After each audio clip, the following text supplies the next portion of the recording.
this is a quick outline of A-level exam paper 1, which looks at comparing an anthology text from your non-fiction anthology with an unseen text. So as with all text studies in A-level, it's worth 16% of your overall grade. You've got one question, 1 hour. Now you are comparing texts, so it covers all 4 of the assessment objectives, so AO1, AO2, AO3 and AO4 comparison. Context is the least weighted assessment criteria for this exam, because obviously you won't necessarily know too much about the context of the unseen text, but you should still be aware and have a read of what the information is given to you in the exam so that you can make comparisons if you need to. Okay, important information for this exam. Obviously you've got 1 hour. You have your one seen text in the anthology, in this case is Persepolis, and 1 unseen text. You get full copies of both texts included in your exam paper, so you'll be able to annotate them and they'll be there in front of you.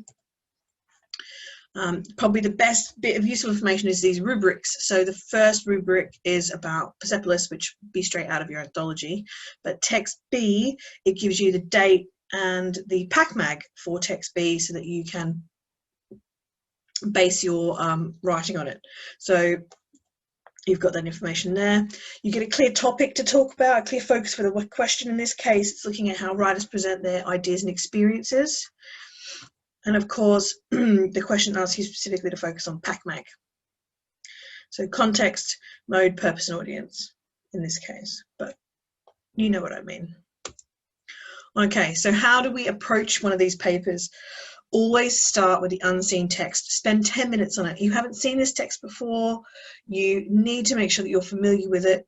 The connection between the 2 texts is obvious here because both texts are about Mara Jane Satrapi, but you might not get text with such an obvious connection. It could be a thematic link, it could be a mode link, it could be a context link, it could be a topic link.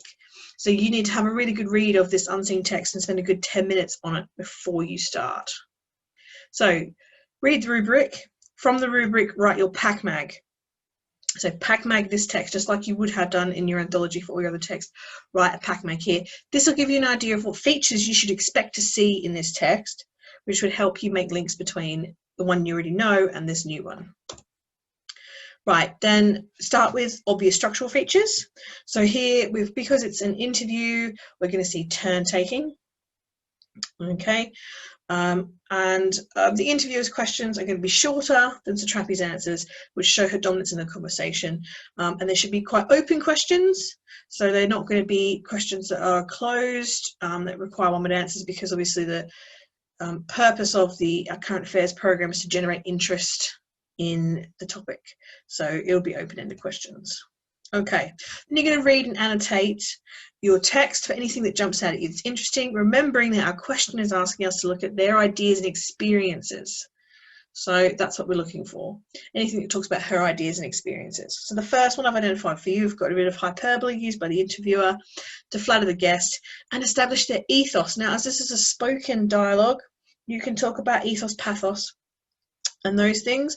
So in this case, the ethos is being established by Jeffrey Brown, the interviewer, is that Mara Jane Satrapi is worth interviewing. She has good things to be interviewed about, so she deserves to be interviewed. Next bit, we've got a repetition of the title that she's being interviewed about. It's in the first statement at the beginning, Chicken with Plums, and it's in the first question as well. So the interviewer is constantly repeating the title of the new film that's coming out to help elaborate and explain, and to obviously, she's in the current affairs program to promote her text and talk about the issues that it discusses. So that repetition gives it extra promotion. Okay, and Satrapi is being asked questions. She might know them in advance, she might not. But what you'll see is her answers will look fairly unstructured, unprepared. So you'll see things like repetitions of words, false starts, ellipses, pauses, fillers, to show that is the way that she's speaking in an unprepared fashion. In this case, I've identified a repetition, and I identified it on purpose because it makes a link between Satrapi and what her character is doing, which links to her ideas and experiences, so nice to the question.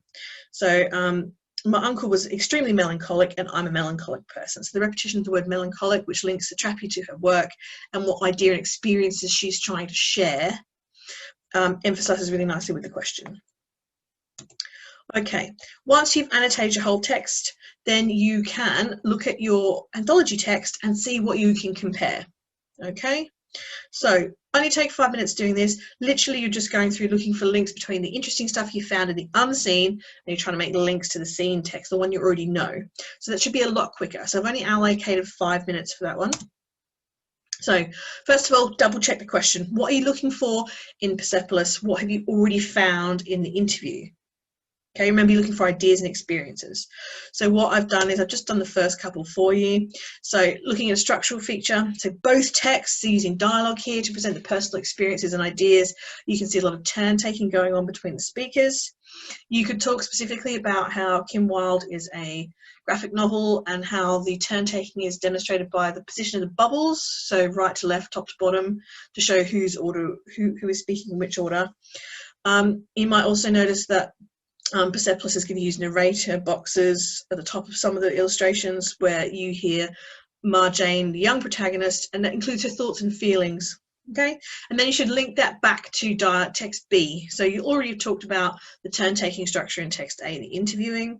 You're going to talk about the turn-taking structure in Persepolis, and you're going to compare that by saying this is what it does in Persepolis, but in text B it does this. So we're going to look for comparisons. And then you can start to identify any techniques that are used, any themes that come up that are presented the same. So both texts use hyperbole to present personal ideas and experiences. Persepolis as Marjane, as a narrator, says her mother looked unrecognisable with a headscarf, exaggerating the impact of the strict rules the revolution forced on women.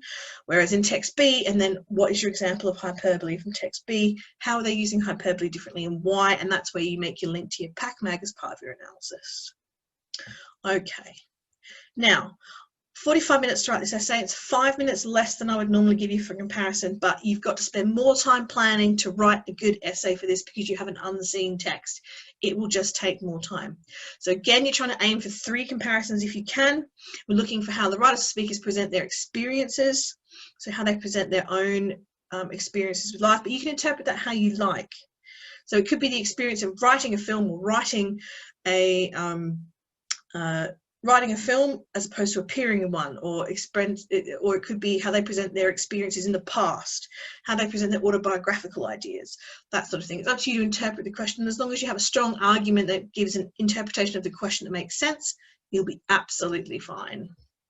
Right, finally, as with the last couple of videos, if you have time, pause the video now, and here is 2 miniature analyses. One is based on Alistair Cook's obituary, and the other one is The Day Saddam's statue fell, which is a comparative text. This question is asking you to look at presentation of an event.